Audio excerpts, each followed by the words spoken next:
Welcome back to The Creepy Walker. Settle in, get comfortable, and let these stories carry you somewhere quiet. Every story here is made for one purpose, to help you drift off and fall asleep. No jump scares, just slow, dark, and cozy storytelling right before bed. If you enjoy what I do here, please like this video and subscribe. It helps more than you know. And drop a comment, letting me know where you're listening from. I love seeing where you all are from. I don't run any ads on this channel. Not a single one.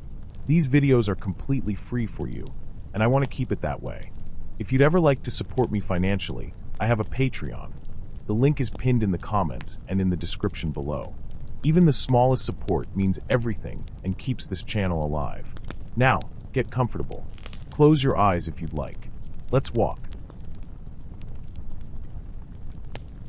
So we were living in a van. Me and my wife, Clara. That's the first thing you need to know because it explains why we were where we were and why we couldn't just leave and go to a hotel. The van was the whole thing. We'd sold most of what we owned in late 2018 and converted a Citroen Jumper ourselves. Badly at first, and then better as we figured out what we'd done wrong.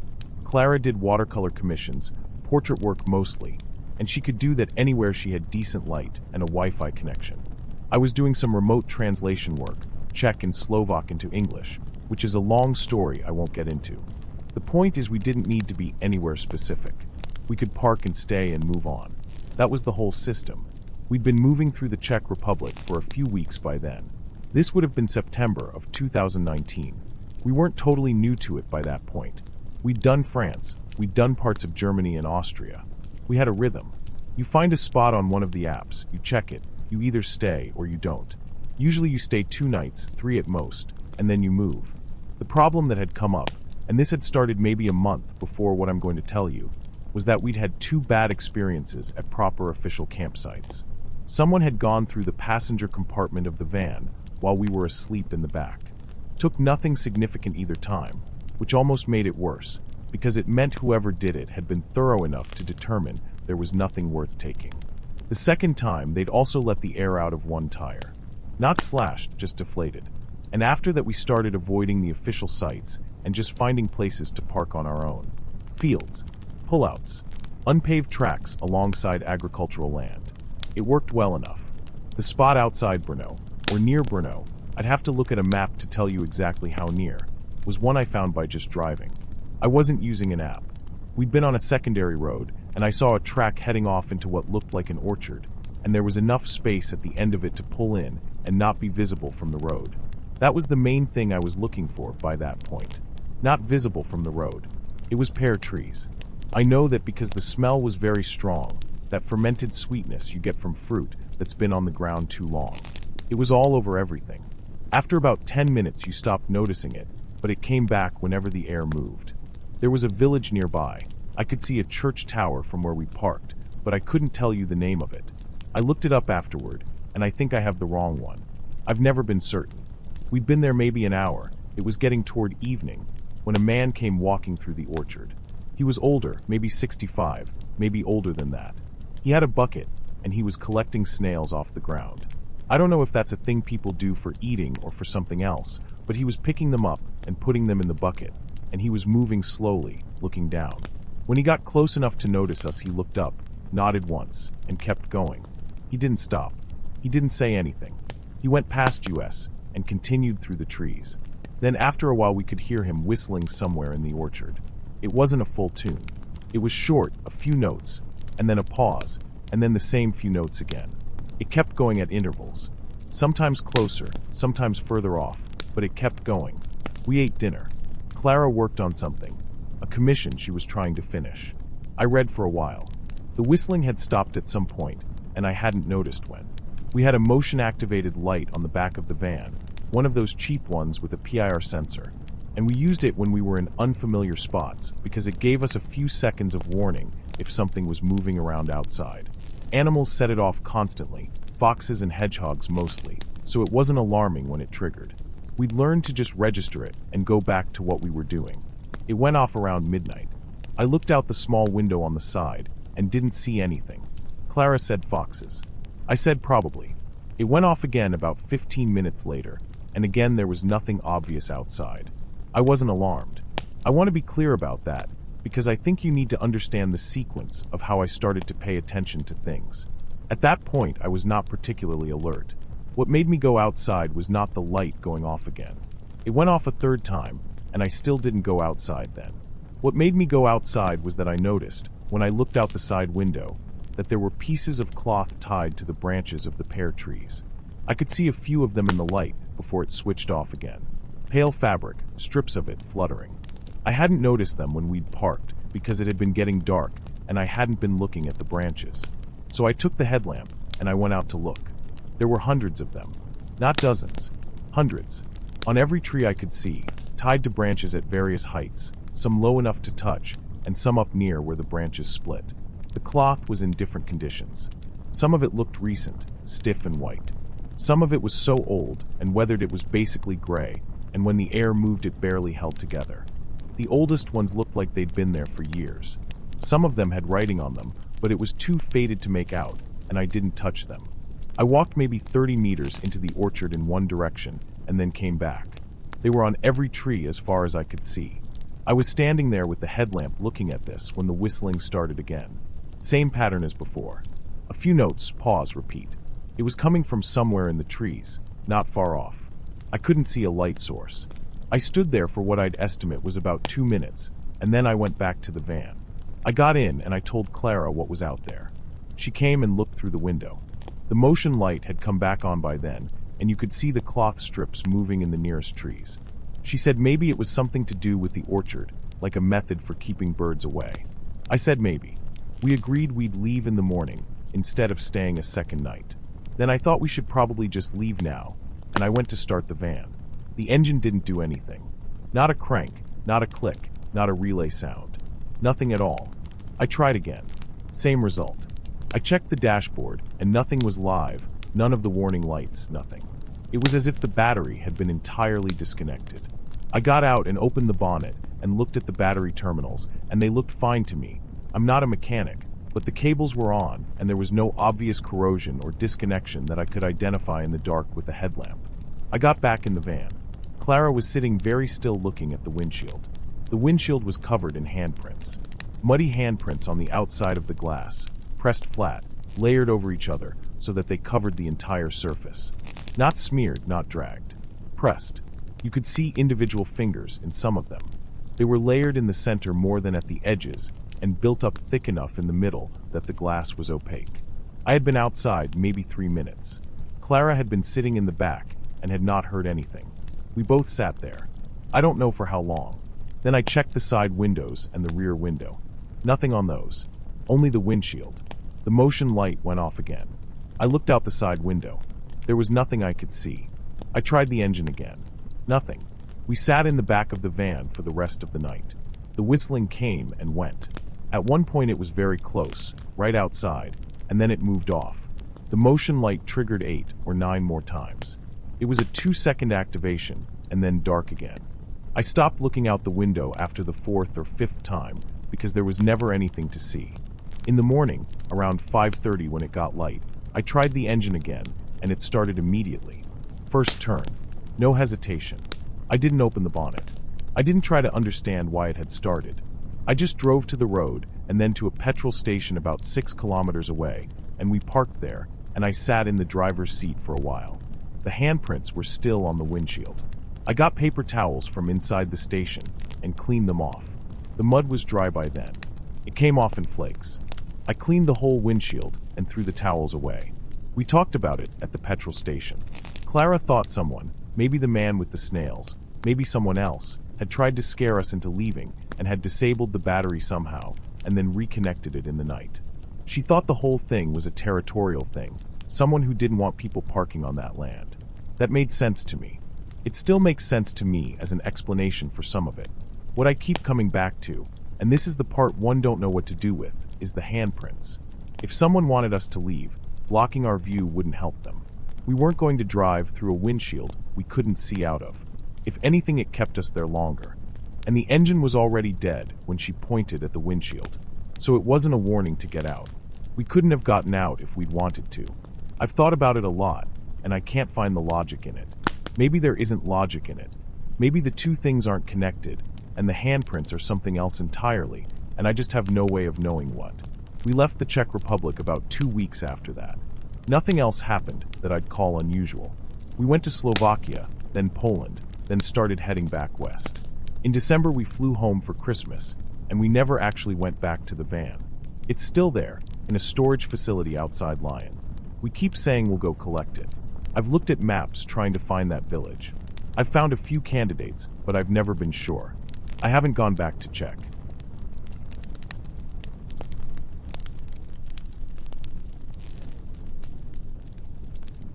The company I was doing the inspection work for didn't cover lodging. That's the part that matters for any of this to make sense. They covered mileage, they covered my daily rate, but a bed was on me, and the closest motel to where I was working was almost 2 hours out on logging roads.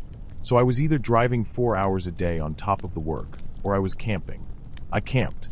I'd done it before on other contracts. You find a turnout, you get off the main track, you don't advertise yourself. It's not complicated. The job itself was straightforward. A wildfire had come through private timberland in northern Idaho the year before, and the owner, I never met the owner. Everything went through the contracting company. Needed someone to do a damage assessment. How many board feet, which stands were total loss, which ones might come back, that kind of thing. I had done maybe a dozen of these by then. You walk transects, you record what you see, you take photographs. The work is slow, but it isn't hard. The land itself was bad. I mean, the fire had been bad. There were places where it had burned so hot the soil was basically glass, and nothing was going to grow there for a long time. Most of the structures on the property were gone. There had been a small operation there at some point. You could tell from the equipment foundations, from the way certain clearings were laid out. But whatever buildings had been there were just footprints and hardware now. Melted aluminum. Chunks of concrete with rebar coming out.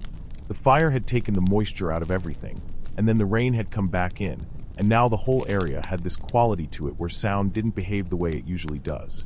My boots didn't echo. I noticed that the first day and kept noticing it. I found a good camp spot on the second evening.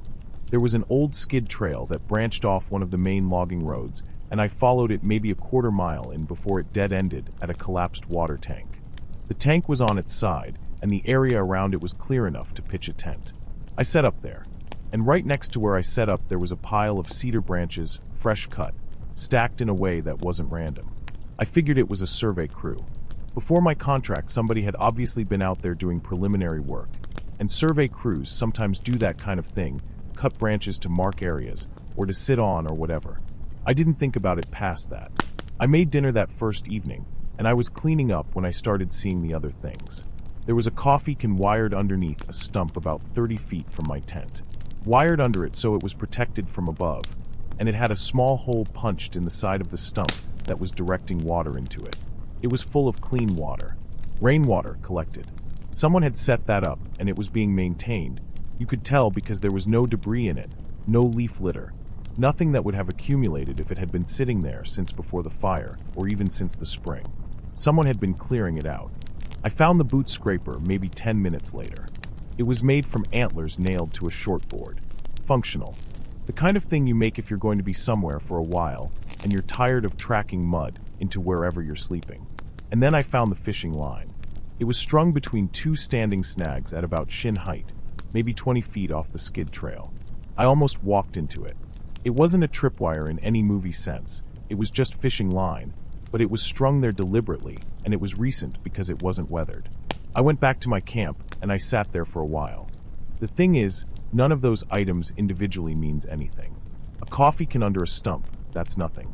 A boot scraper, somebody left it. Fishing line between trees, maybe it was marking something. But together, and with the cedar branches, what I was looking at was someone's camp. Not an old camp. A current one. Someone was using that area, and had been using it recently enough that the water collection was clean, and the line wasn't degraded. I thought about the survey crews again. I thought about whether a crew might have set up a semi-permanent camp somewhere on the property. But survey crews don't stay. They come in for a few days and leave. And this felt like more than a few days worth of setup. The antler boot scraper alone. That's something you make when you've decided you're going to be somewhere. I put my stove away. I didn't make a fire. When it got dark, I didn't use my flashlight inside my tent. I just used the small red mode on my headlamp for a few minutes, and then I went to sleep. I don't know exactly what I was thinking. I just didn't want to be lit up. I woke up sometime around midnight, I don't know exactly, and I heard a truck. I couldn't see it. I heard it. The suspension was creaking over ruts, and it was moving slowly, the kind of slow where someone is navigating by memory or by ambient light, not by headlights, because there were no headlights. No beams through the trees, nothing. Just the sound of it working its way over rough ground, and then stopping. The engine idled. It idled for what felt like a long time, and I was lying in my sleeping bag, not moving. Then the engine shut off. No doors opened. I was listening for doors. The metal made sounds as it cooled, that ticking sound, and I could hear that, which meant the truck was not 50 yards away. The ticking was not faint. Then that stopped too, and it was quiet, and I was trying to figure out where exactly the truck was in relation to where I was lying, and I could not figure it out because of how sound worked in that area. I had noticed that the first day, that sound did things it wasn't supposed to do, and now I was lying there trying to use sound to locate something, and I couldn't trust what I was hearing. Then I heard the cough. One cough. The kind of cough that's been going on for years, the kind that doesn't surprise anyone anymore, just something that happens to the body. And it was close. It was not from where the truck had stopped. It was closer than that. I did not sleep after that. I lay there until it got light. In the morning I got out of my tent, and my camp chair was folded and leaning against the tent. I leave that chair open. I always leave it open because one of the legs is bent, and getting it back into the folded position takes more effort than it's worth. So I don't bother. I've had that chair for years, and I have never once folded it at camp. But it was folded. I picked it up and I opened it, and I sat down in it, and I noticed that the leg wasn't sticking anymore. The bent part had been straightened. Not perfect, but functional. Someone had straightened it out. The chair opened and closed the way it was supposed to. I sat in it for a minute. I looked around the camp, and everything else was where I'd left it.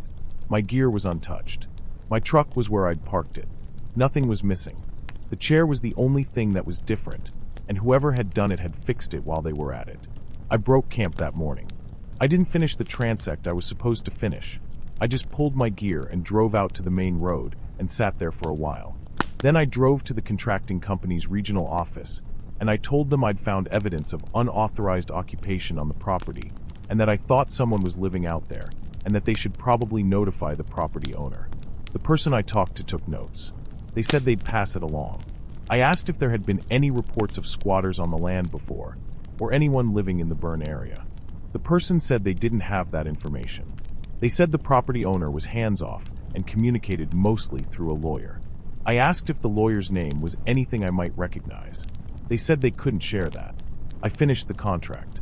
I went back out there 3 more times over the next 2 weeks, different sections, and I didn't camp on the property again. I drove the 2 hours out, and I drove the 2 hours back, and I paid for the gas myself. I didn't find anything else unusual. No more fishing line, no more water collection. I didn't see a truck. I did find, on my 3rd visit, what looked like a sleeping area under a surviving rock overhang about a mile from where I'd camped. There was a piece of folded canvas there, and some cans, and a fire ring that was inside the overhang, so it couldn't be seen from above. The ash in the ring was old. The canvas was dry and folded neatly. I took a photograph of it for my own records, not for the contract, and I left it alone. The contracting company sent my final check about 3 weeks after I finished. There was no note, no update on what the property owner had said, nothing. I don't know who was out there. I've thought about it. The property had belonged to somebody, there had been an operation there, and the fire had come through and taken most of it. The owner could have been anyone. Could have been someone who just kept going out there, even after the fire. Could have been someone who hadn't left at all. The thing with the chair is the part one keep coming back to. Not the truck with no headlights, not the cough, the chair. Because fixing it takes a minute. You have to know what you're doing. You have to bend the metal back without cracking it. It takes a minute of work. And someone did that in the dark while I was in my sleeping bag 10 feet away. I don't know what they wanted me to know by doing that. I don't know if they wanted me to know anything. I still have the chair.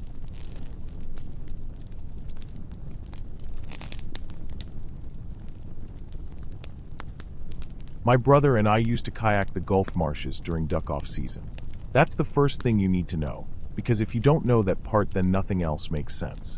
We'd been doing it since we were maybe 19 or 20, and by the time this happened we were both in our 30s, and it had become just a thing we did 2 or 3 weekends a year, when we could get away from everything else.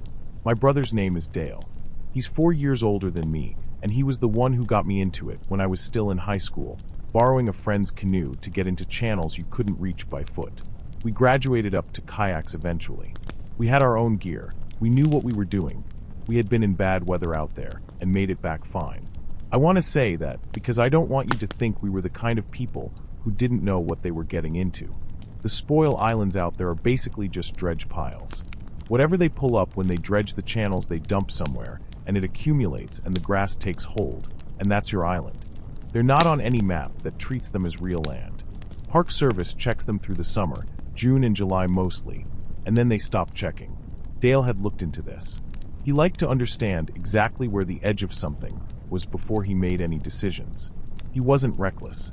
Neither of us was. We'd camped on those islands maybe a dozen times, different islands, different channels. Nothing had happened. You heard things at night, birds, the water, sometimes something moving in the grass that you didn't see. Nothing you couldn't account for in the morning. This was October. We put in about 8 miles back and paddled most of the day. 2 nights out, come back the 3rd morning. Same plan we'd done in variations before. The weather forecast wasn't great, but it wasn't bad either, and we'd paddled in worse. The fog came in around 4 in the afternoon. I can't tell you how fast it was supposed to come in because I don't remember checking that part of the forecast with any care. What I can tell you is that we could see the channel markers, and then we couldn't. It wasn't a gradual thing. It was like a door closing. We were maybe a quarter mile from an island we'd already spotted, and we made for it and dragged the kayaks up as far as we could on the mud. The island was small, maybe 70 feet across at the widest point. Dead grass, crab shells all over, the smell those islands have, which is diesel and salt and whatever the tide has been leaving there for years. There was one dead tree, just a trunk with 2 branches and no bark. We found a flat enough piece of ground for the tent and started setting up. Dale was clicking his tongue the whole time. He'd done that since he was a kid. When he was concentrating hard, or when something was bothering him, this little click with the side of his mouth. I'd been around him my whole life, and I had stopped hearing it years ago. That night I was hearing it. We got the tent up, and we ate, and it got dark, and the fog didn't move. When you shined the flashlight into it, the light just disappeared. You couldn't see the water line from the tent. You couldn't see the water at all. About an hour after dark, maybe a little longer, a voice came from somewhere out in the channel and said it needed help. I'm trying to get this right. It wasn't yelling. It wasn't the way you imagine someone yelling for help. It was tired. That's the word that came to me then, and it's still the word. A man's voice, and it was tired, like it had been saying this for a while, and was running low. It was out ahead of us, or what I was calling ahead of us, down the channel in the direction we'd come from. Dale and I both shouted back. We waited and got nothing. We waited a few more minutes, and then the voice came again. Same words, same pace, same tired sound, but it was behind the island, not a little bit off from where it had been. Behind the island, on the other side, which was the side facing away from the main channel. We talked about it. I'm not going to put the conversation in here because I don't remember it exactly, and it wasn't the important part. What we decided was to go look. Dale took the flashlight, and we walked to the waterline on the side where the voice had come from the second time. We stood there and called out, and nothing came back. It was quiet. I mean really quiet in a way those marshes aren't usually quiet. No wave sounds, no wind, no birds, nothing moving in the grass. The water in front of us was completely still and flat. I can't tell you when it had gotten that quiet because I hadn't been tracking it. I just noticed it standing there. The voice came again. It was close this time. 20 feet, maybe 30. It was on the island or right at the edge of it in the water, but it was close enough that we could hear it clearly. Boat flipped over. That was what it said. And I realized standing there that that was what it had said the other 2 times too. I hadn't caught the words clearly at the distance before, but now I knew it was the same words. Boat flipped over. The same words both times in the same order at the same pace. I stood there, and that was the thing my head kept returning to. Dale swung the flashlight along the waterline. There was a kayak. A sit-on-top, dark-colored, different model from what either of us had. The front end was on the mud, and the back was still in the water. It was dripping, and it was right beside our kayaks. 8 feet from mine. Neither of us had heard it come in. I keep coming back to that. I've been coming back to it since. I've tried to build an explanation for it. We had been at the waterline for maybe 2 minutes before Dale turned the flashlight and saw it. Before that, we were at the tent 30 feet back, and we were talking and the fog was thick, and there was no wind, and maybe something could have drifted in on flat water without making enough sound for us to catch it over our own voices. I've thought about that a lot. I don't know. The kayak was empty. No gear. No paddle. No water bottle. No emergency whistle. Nothing attached to the deck bungees. Kayaks you take into open marsh water in October usually have something on them. That's not a rule. People do stupid things. People go out underprepared. But it was the first thing I noticed, that there was nothing on it. Dale called out again from where we were standing, and we listened and nothing came back. He walked over to the kayak, and I went with him. He shined the light in it, and the cockpit well was full of water, dark water, and there was nothing in it. He shined the light on the water around it, and the water was still and dark, and the bottom wasn't visible. We stood there a while. The voice didn't come again. What we did next was move our kayaks. We didn't talk about doing it. We just both started doing it, pulling them further back from the waterline, getting them closer to the tent. We repositioned them so they were right outside the tent door. Dale didn't turn the flashlight off the whole time we were moving them. We sat outside the tent and listened. Maybe 20 minutes later, there was a sound in the water off the far end of the island, the end that faces the main channel. A low pushing sound, something moving through water slowly. It lasted 4 or 5 seconds and stopped and didn't come back. Dale had the flashlight in his hand, and he didn't turn it on for that sound. I asked him later why not, and he said he didn't know. He didn't have a reason. I don't either. We stayed up until first light. We sat in the tent with the zipper open about 6 inches, and we listened. Around 5 it started getting pale, and by 6 the fog was thin enough to see the channel markers. We packed fast. We didn't break anything down carefully or take our time. We got the tent down and the gear in the kayaks, and we pushed off. We left the other kayak where it was front end on the mud, still sitting the same way we found it. I looked back at it once after we were on the water, and it was still there in the same position. Then the channel curved, and I couldn't see the island. I've looked since for anything from that area. That month, anyone reported missing or getting into trouble on the water. I haven't found anything. That's not a conclusion. That's just what I found, which is nothing. I've thought about the directions. The voice was down the channel first, then behind the island, then on the island. If there was a person in the water, they'd be drifting. The current in those channels does things that aren't obvious from the surface. You could drift a long way in an hour, and someone on a fixed point of land might experience that as you moving all over the place. I've thought about that. The words bother me more than the directions. I keep thinking about how it was the same words. Boat flipped over. Boat flipped over. 3 times. Same pace. If you are in the water and you're exhausted and you're calling out, you might say the same thing more than once, but you'd probably say it differently each time, faster or slower. You'd mix in something else. You'd change it up a little. That's just how talking works when you're scared. I've thought about that too, and I haven't gotten anywhere with it. Dale came with me the next year, different channel system, different part of the coast. We didn't bring this up directly. He did the tongue click thing most of the first morning, and then stopped when we got out into open water where you could see in all directions. I noticed it both times, the clicking and when it stopped. We haven't been back to that stretch. Not because we made a decision about it. We just haven't. The other trips have been other places, and it hasn't come up. I don't know what to make of that. I've told this story a few times, and people want it to be something. They want it to be a ghost, or they want it to be a person who is doing something deliberate, using the voice to pull us into the water. And I've heard people say certain animals can do something like that, but I don't think that's actually a real thing. I don't know what it was. I don't have an answer for the kayak being there, and neither does Dale, and we've never between the two of us come up with something that covers all of it. The main thing I think about, the thing I come back to most, isn't the voice or the directions or even the kayak. It's that Dale had the flashlight in his hand, and he didn't turn it on when we heard that sound in the water at the far end. I don't know what that means. I think it means he had already made some kind of decision, and I don't know what decision that was. I never asked him beyond the one time, and he said he didn't know, and I believed him, and I still believe him, and I still think about it.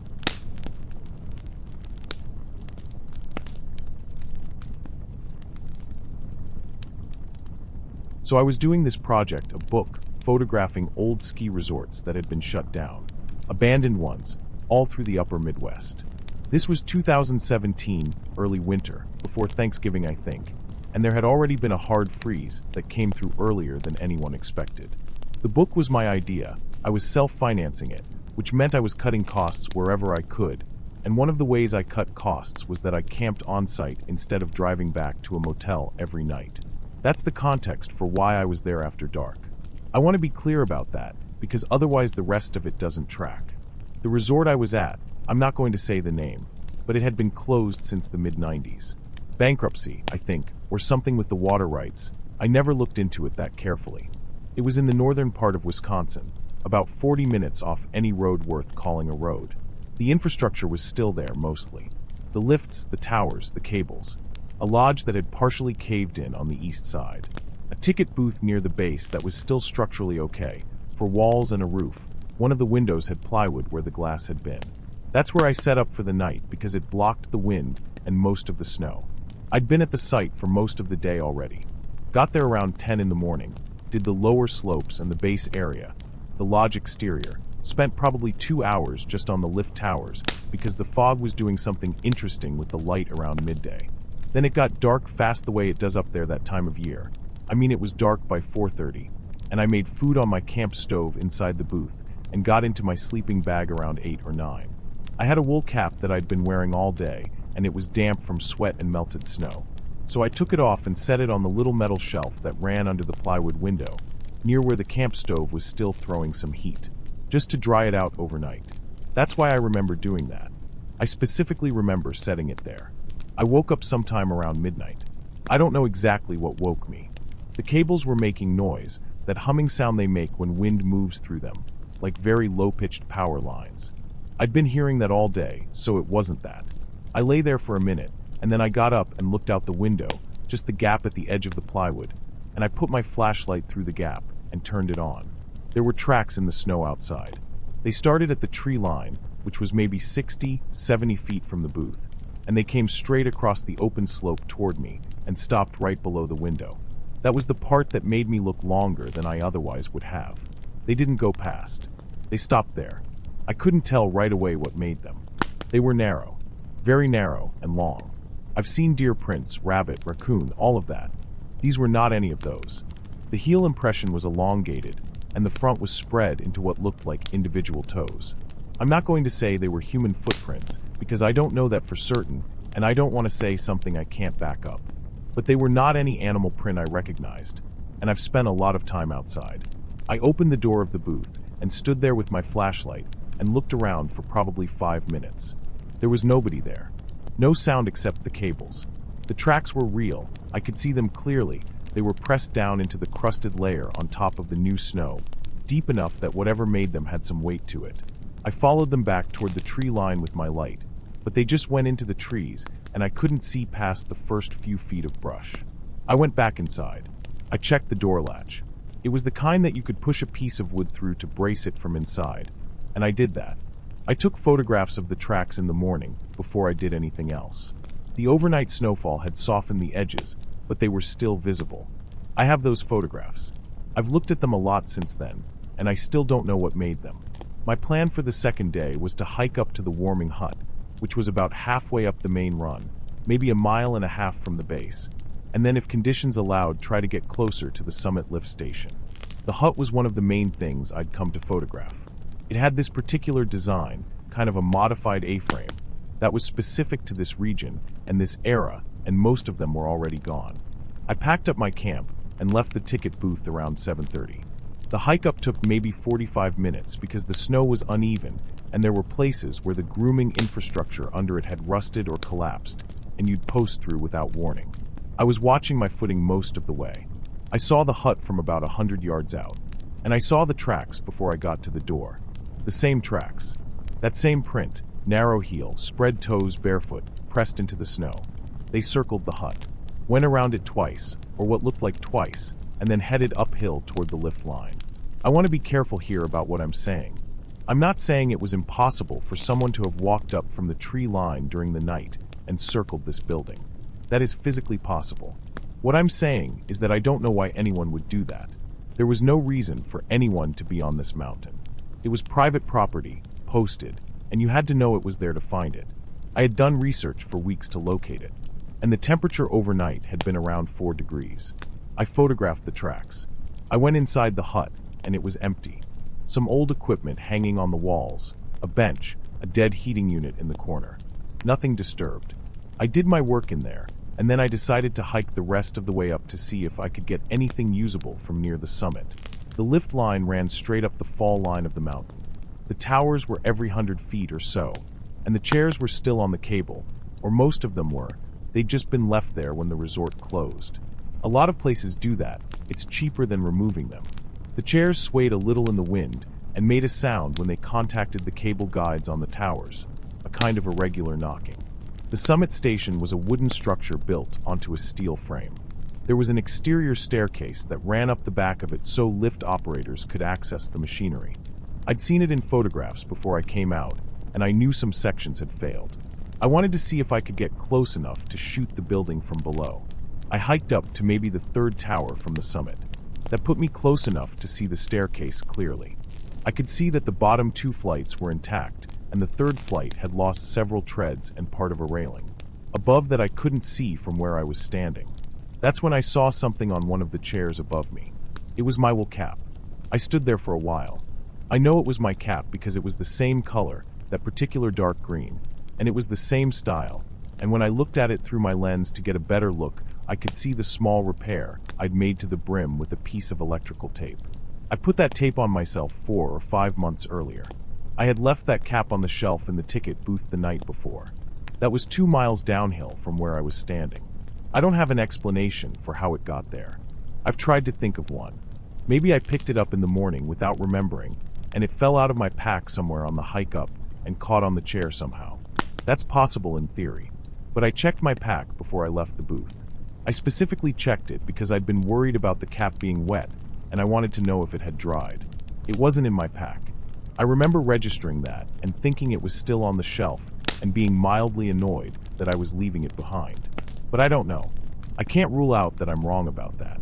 What I did was stand there looking at it. And I was still looking up at the chair and the cap when I heard something from above the summit station.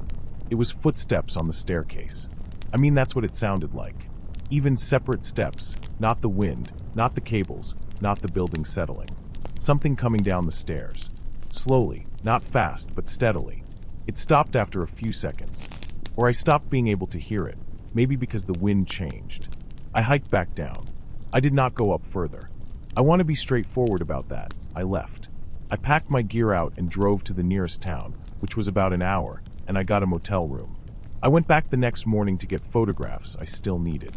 The cap was not on the chair anymore. I don't know when it came down or where it went. I didn't find it on the ground anywhere near the tower. I finished the project. I have the book. It came out in 2019. You can find it. That site is in there. I used the fog photographs from the first afternoon and 2 shots from inside the warming hut. I didn't use any of the pictures of the tracks. They didn't fit the editorial direction, and also I didn't want to have to answer questions about them.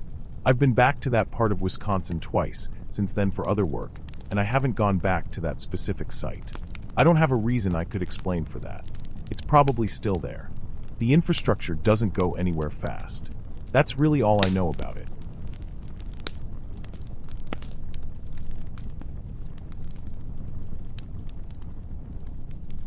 We were doing the Oregon coast on bikes. Maya is my girlfriend. We'd been at it for about 3 weeks by then, coming down from Astoria, and we were broke in the way you get when you plan badly, and also when the trip costs more than you thought it would. So we weren't always paying for campgrounds. A lot of nights we just found a spot, a pullout, an unused strip of ground above the road, whatever was there. We'd get the tent up fast, keep the lights off, and leave before it got fully light. Nobody ever bothered us. This was late September. I don't remember the exact date. Somewhere south of Lincoln City, I think, but I'm not certain. We'd been riding into headwind most of the day, and Maya had a slow leak in her rear tire that we kept stopping to pump. By the time we started looking for a place, it was already dark, and the rain had started. We found a patch of spruce trees up a short embankment off the highway. You had to push your bike up through some brush to get there, and the ground was uneven, but there was this flattish area between the roots of a couple big trees, and we set the tent up there. The whole point was that nobody driving on 101 would see us. The trees did that. We were basically invisible from the road. Behind the tent, the ground went up. Steeply. I know because when I was staking out the back of the tent, I tried to take a few steps up to see what was there, and I couldn't do it without using my hands. It was wet dirt and root and brush, very dense, and it went up maybe 30 or 40 feet before I couldn't see anymore in the dark. There wasn't a path. There wasn't a flat area. It was just the hillside going up the way hillsides do on the coast there, which is basically straight up. Below us, down past the road, were cliffs. You could hear the ocean. It was loud that night. Maya went to sleep fast. She does that. I was still awake maybe 20 minutes after we got in the tent, and she was already out. I wasn't doing anything, just lying there listening to the rain. The tent we had wasn't great, and the seams leaked a little when the rain came sideways, which it was doing that night, so I was keeping track of that, moving my bag when water started coming through. That kind of thing. The first time I heard it, I didn't think anything of it. A sound from up the hill behind us. A crunch, the way a foot sounds on wet ground. Heavy. One step, and then nothing. I thought elk. We'd seen elk twice on the trip already, once right on the highway shoulder, so elk was just the first thing my head went to. Then maybe 3 minutes later another one. Same sound, same weight, a little to the left of where the first one was. I'm not a person who gets spooked easily. I want to say that because I think it matters for understanding why I didn't do anything right away. I just listened.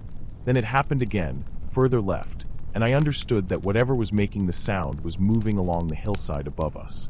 Not going up, not coming down, moving across it laterally. And I know how that sounds. Animals move. That's not strange. But I had been up that hillside with both hands, and there was nowhere to move across. There wasn't a ledge or a shelf or anything flat. It was a dirt wall. The kind of hillside you don't traverse, you just go straight up or you don't go at all. I lay there for a while trying to think of what it was. Deer maybe, because deer can do things that seem impossible on hillsides. But deer are light. This wasn't a light sound. And deer don't move like that. One step, and then a pause, one step, and then a pause, long pauses, like it was stopping to do something between each step. It kept going left. I tracked it by sound. It went past the left side of the tent, and I thought maybe it was going to come around and down toward the road, which would have made sense, which would have been fine. But then it stopped. Just stopped. I don't know how long I lay there after that. The rain was loud and the ocean was loud, and I kept thinking I was hearing things wrong because of that. I told myself I was hearing things wrong. Then it started coming back. Back to the right. Same sound, same weight, same spacing between the steps. And slower, I think. I think it was slower on the way back, but I couldn't swear to that. It stopped above the tent. Not behind it. Above it. Which is a different thing, and I keep coming back to that because it matters. The tent was against the hillside. Above the tent was the hillside itself. There was no flat space above the tent where something could stand and be still. I was on my back. I didn't move. The rain was hitting the nylon. Maya was breathing the way she breathes when she's actually asleep, slow, through her nose. Then I heard something I can't explain well. It was like a breath. One breath, from directly above the tent ceiling, long, and it had a wet sound to it. Not wet like sick. Just wet the way everything was wet that night. And while it was happening, the tent ceiling moved. Just slightly. It bent inward. At one point, a single point, like contact. I keep trying to think of what else that could have been. A branch. Water pooling, and the material sagging under it. The wind catching it from outside somehow. I've thought of a lot of things. But the thing about the tent bending was that it bent inward at a single point and held for a second and then released. Not sagged. Bent. Maya opened her eyes. She does this thing where she goes from completely asleep to completely awake very fast. No middle stage, just one and then the other. Her eyes were open and she was looking at the ceiling. Before I could do anything, a second pressure point appeared on the ceiling, about a foot from the first one. Maya sat up.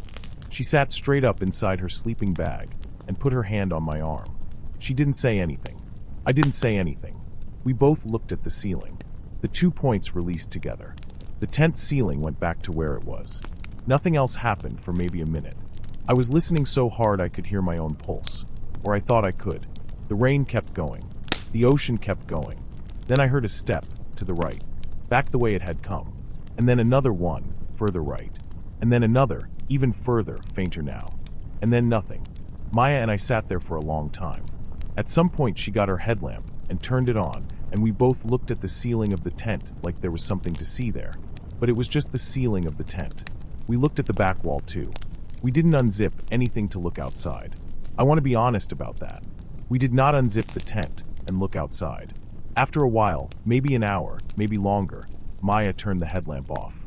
I don't think either of us slept again that night, but I can't say for certain because I think I went somewhere. Not quite asleep, just somewhere else. When it started getting light, we packed up. We didn't talk while we did it. We got our bikes down to the road, and we rode. We talked about it once, maybe 2 days later, over food at a diner in some small town. Maya said she'd been awake and heard the steps before the tent moved. I said I knew. She said, "What do you think it was?" And I said, "I don't know." She said it sounded big. I said, "Yeah." That was basically all of it. We didn't go back to it after that. I've thought about it a lot since then. Not obsessively. It's not like that. But it comes back. Mostly what I come back to is the hillside, because I was on that hillside myself. I know what it was like. And whatever was making that sound was moving across it, laterally, in the dark, in heavy rain, without slipping, without scrambling, without any of the sounds you'd expect from something fighting to keep its footing. Just one step and then quiet. One step and then quiet. Controlled. The coast there is full of wildlife. That's not nothing. There are black bears up and down the Oregon coast. There are cougars. I know that. I've read about cougar encounters where the cougar was on a ledge or a roof above someone, and the person never knew until they saw the tracks after. Cougars go where they're not supposed to be able to go, and they do it without sound and they watch. That's a real thing. I've thought about that a lot. But the breath. The tent. I don't have a way to make the tent fit. If it was a branch, the branch would have had to be directly above the tent, and we set the tent between the roots specifically so the canopy was out to the sides and not pressing down on us. If it was water pooling, it would have spread across the material. It wouldn't have been a single point of contact that held and then released cleanly. And the 2 points, the second one appearing next to the first one a beat later, I've turned that around a lot, and I don't know what to do with it. One person I told this to said it was probably a bear, and the tent thing was a branch, and I was scared, so I connected things that didn't connect. Maybe that's right. I'm not saying it's wrong. I'm saying I was there, and I can't make it connect that way no matter how many times I try. Maya doesn't bring it up. I don't push it. We finished the trip, made it down to the California border, took a bus home. It was a good trip overall. That's a strange thing to say, but it's true. Most of it was good. I just think about the way it moved sometimes. The spacing between the steps. The pause it made up there before it turned around and went back. That's all I've got.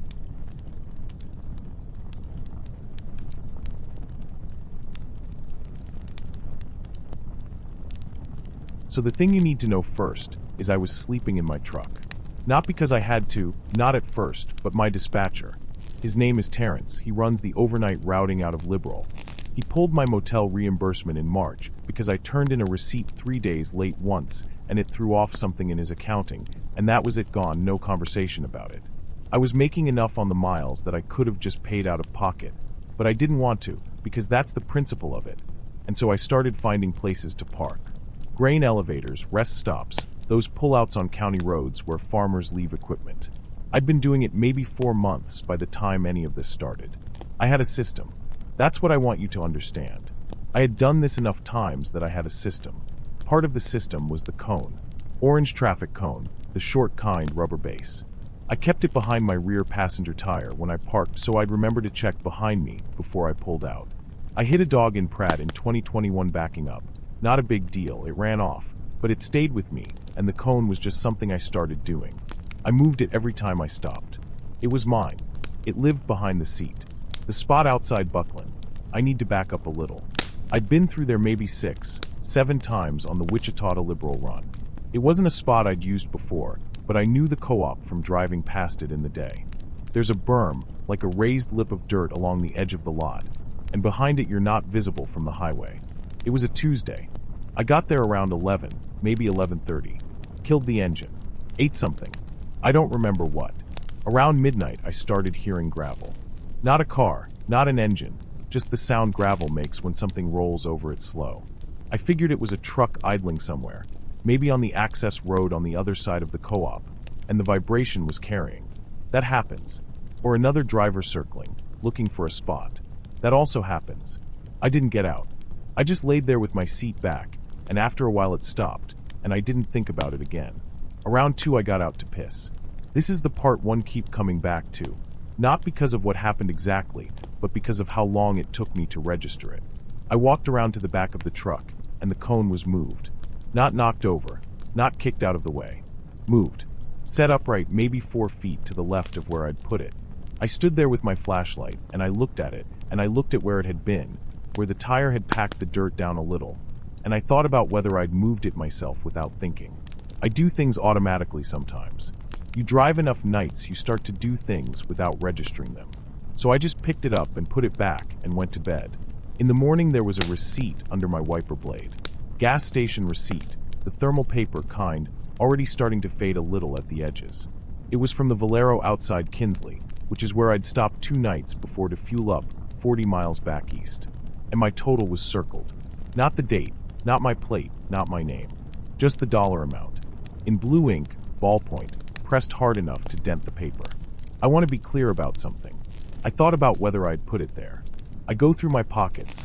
I leave things on the dash. Maybe I'd set it under the wiper for some reason and forgot. But I don't do that. I throw receipts in the cup holder, or I leave them on the pump. I don't put them under my wiper. And I hadn't been outside the truck since I parked, except to piss, and that was at 2 in the morning on the other side of the truck. I drove. I didn't sit there and think about it. I just pulled out and got on 283 South and drove. I had a delivery in Liberal that afternoon, so I had time to kill, and I killed it driving. I went through Dodge City and came out the other side and found a road I hadn't used before, County Road, no name, just a number, with a turnout next to a dry creek bed that had some scrub trees along it. Good cover. Different county. I hadn't told anyone where I was stopping. I never did. It wasn't the kind of job where anyone tracked you between deliveries as long as you made your window. I want to say I wasn't thinking about the receipt anymore by then. But I was also telling myself I wasn't, which is different. I pulled into the turnout. I hadn't even shut off the engine yet.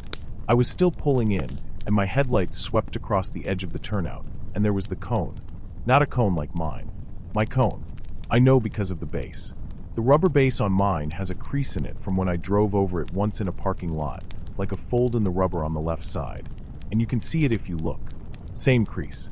I sat there with the engine running and the headlights on it, and I didn't get out for probably 10 minutes. Then I backed out and drove to a truck stop in Dodge City and parked under the lights in the main lot and didn't sleep. I called Terrence the next morning and told him I needed to swap to day runs for a while. I didn't tell him why. He said okay, there was a daytime route opening up out of Garden City. I could have it. It paid a little less per mile, but I took it without asking questions. I started staying at a Super 8 in Garden City, paying out of my own pocket, which is what I should have just done from the beginning. Here's what I've thought about since. Whoever this was, they had to have picked up the cone from behind my tire in Buckland. Then they had to have gotten to that county road outside Dodge City before I did, or at the same time, which means they either knew where I was going, or they followed me at a distance I didn't notice. I drove 90 miles. I was on the highway.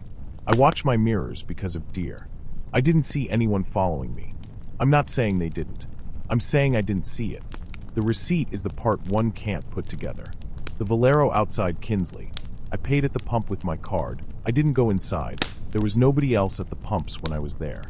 I remember that because I got out and stretched and walked around the truck, and there was nobody.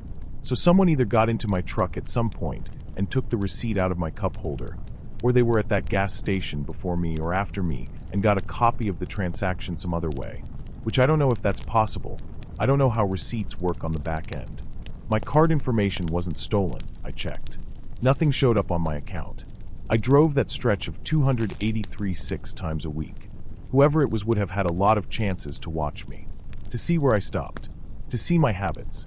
The cone was a habit. I did it the same way every time, same placement, same side of the truck. If you watched me stop somewhere, you'd see me do it. And if you did it enough times, if you were patient enough about it, you'd know my patterns well enough to get ahead of me. There was a guy. I need to say who he is, he's nobody. Just a guy named Dale who ran a route that overlapped mine sometimes. We'd see each other at the fuel desk in Liberal every few weeks. Just a head nod, not someone I knew. Someone told me later, like 6 months after all this, that Dale had been fired from the co-op in Buckland 2 years back. I don't know what that means. I don't know if it means anything. I don't have any reason to think it was Dale. I have no reason to think it was anyone specific. That's the thing. I have no idea. I drove that route for 2 more years after I switched to days. Nothing happened. No cones, no receipts, nothing out of place. Either they stopped or they only did it at night, or it was something I still haven't explained right, and it was actually nothing. I don't know. I drove through Buckland 100 more times probably. I always looked at that co-op when I went past it. I still have the cone. It's in my new truck, behind the seat. I still put it out when I park somewhere. I don't know why I kept doing it. Just a habit. The receipt I threw away. I wish I hadn't, but I did.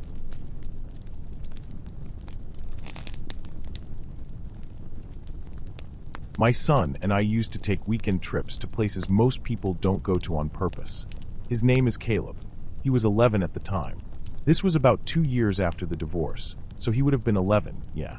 He liked birds. He had a field guide he'd had since he was 7, and it was falling apart, the spine cracked, pages coming loose, but he wouldn't let me replace it because he said the notes in the margins were the whole point. He was that kind of kid. He also liked maps. Paper ones. He'd spread them out on the floor and just look at them. I liked going places because it was better than being in my apartment. That's the whole reason. I don't have a more interesting answer than that. We'd ride freight-adjacent lines, nothing active, nothing dangerous in that way, sleep rough near old yards. Nothing we could actually get arrested for, mostly. Trespassing at worst. We did it maybe once a month. So there's a stretch of track outside Ash Fork. You know where that is? Up 40, past Seligman. It's nothing. It was a rail junction at some point, I think, and now it's just a lot of flat nothing with some infrastructure left in it. Signal posts still standing. Some of them still running off something. Solar panels or old battery backups, I don't know. Blinking red. No trains. The ties are old enough that they've gone silver. Not brown, not black, silver. Like driftwood color. I remember noticing that. Caleb wanted to go because there was a wash that ran under a concrete overpass maybe a quarter mile off the main line, and he had read somewhere, I think in a forum, that there were burrowing owls in that area, and also possibly barn owls that nested in the overpass itself. He had written down the coordinates. He was 11. We got there in the afternoon. Parked at a trailhead that was technically for something else and walked in. The wash was dry. Sand bottom, the kind that's hard to walk in because it shifts. There were cottonwoods, some scrub. The overpass was for the rail line to pass over a seasonal drainage. Nothing was passing over anything. The concrete was old enough to have that staining, that dark streak pattern from water that used to run in ways it doesn't anymore. The shopping carts were there when we arrived. I want to be clear about that because later I started wondering if I'd misremembered when I first noticed them. But no, they were there when we arrived. 5 of them, maybe 6, half buried in the sand under the bridge. Old ones, no store markings I recognized. They'd been there long enough that the sand had come up around the bottom crossbars. I didn't think much about it. You find things in washes. People store things places. It didn't register as odd. We set up the tent on the bank above the wash, in a flat spot between 2 cottonwoods. Caleb set up his camera on the little tripod he'd saved up for, pointed it toward the underside of the bridge. He had a shutter remote. He was going to try long exposures if anything moved. I made soup. Tomato basil, the cheap kind in the cardboard box. The kind that sticks to the pot if you let it sit. I remember that specifically because I burned it a little on the bottom and I was scraping at it with the spoon while Caleb told me something about owl pellets. I wasn't listening closely. I was scraping the pot. That's the last part one can account for cleanly. After that, things start to not line up right. And I don't mean that something dramatic happened. I mean it's more like, you know how a conversation can feel cut up if someone keeps pausing the recording and then starting it again? It felt like that, but in real time. I have a memory of it being light. Then I have a memory of it being dark. In between there's about an hour that I can account for in pieces that don't connect. I know we ate. I know we talked. I know I washed the pot out with the water we'd brought. But I can't put those things in order. The first time I checked my watch and felt something was wrong, it was because Caleb said something to me, and I responded, and then checked my watch for no particular reason, and it was 20 minutes later than I expected. Not dramatically later. I'd thought it was around 8, and it was 8:20. That's nothing. That happens. But I had the feeling that the conversation I'd just had with Caleb was shorter than 20 minutes. Like it had maybe been 5 minutes of actual talking. I didn't say anything about it. I looked at the watch, I looked up, I went back to what we were doing. But then it happened again. I'm not going to tell you every time it happened, because I can't give you an exact number, and I don't want to make it sound more organized than it was. What I can tell you is that by the time it was fully dark, I had checked my watch enough times that I had stopped trusting it. And my phone was in my bag, and I had the thought that I should check my phone to compare. And then I had the experience of looking down and having the bag already open in my lap without remembering deciding to open it. Not the phone. The whole bag open in my lap. Caleb was the one who pointed out the backpack thing. He said, "Dad, you keep doing that." And I said, "Doing what?" And he said, "Opening all the pockets and then closing them and then opening them again."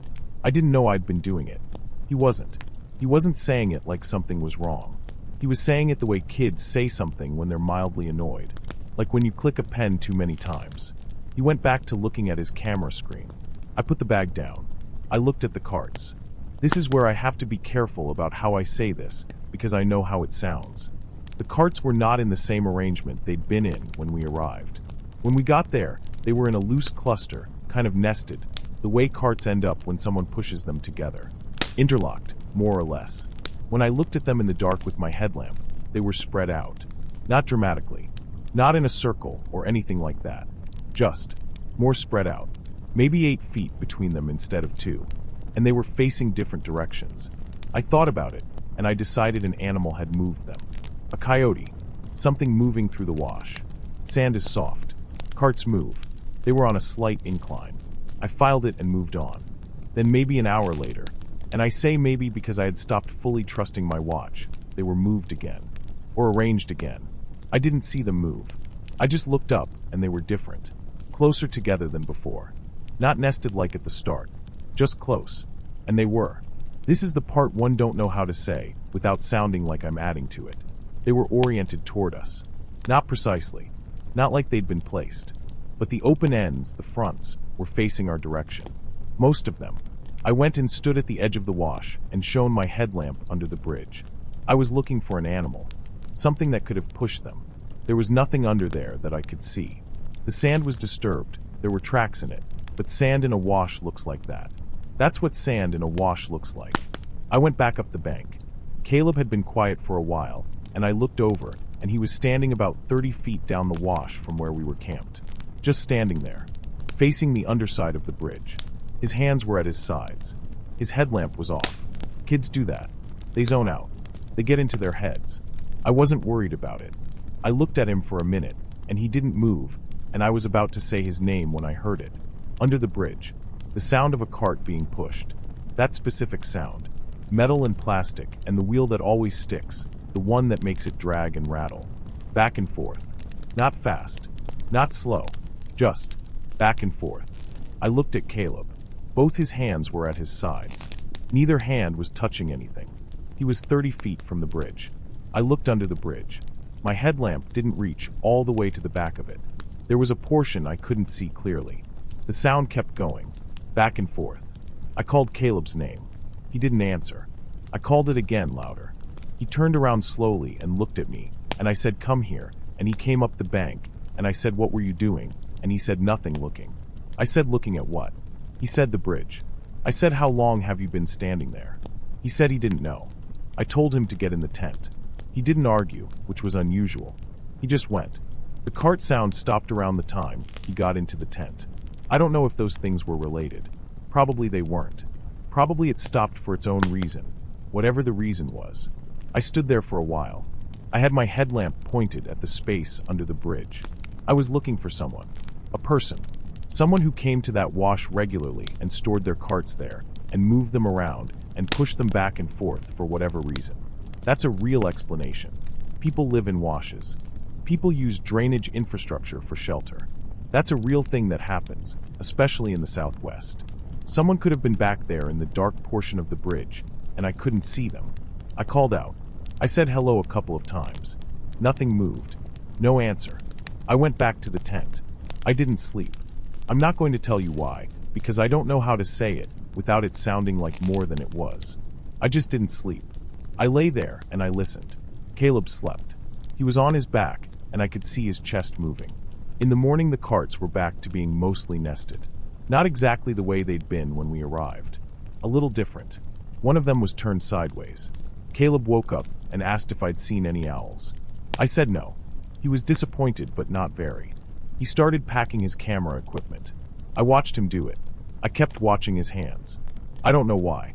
I just kept watching his hands while he worked. We walked out. We drove back. I've thought about the watch thing a lot. There's probably an explanation for it that has to do with how memory works when you're tired, and I'd been sleeping badly for most of that year.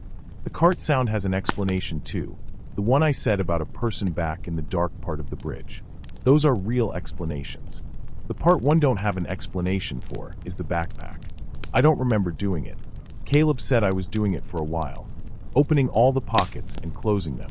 I've tried to think about why I would have done that, and I can't come up with a reason. We weren't missing anything.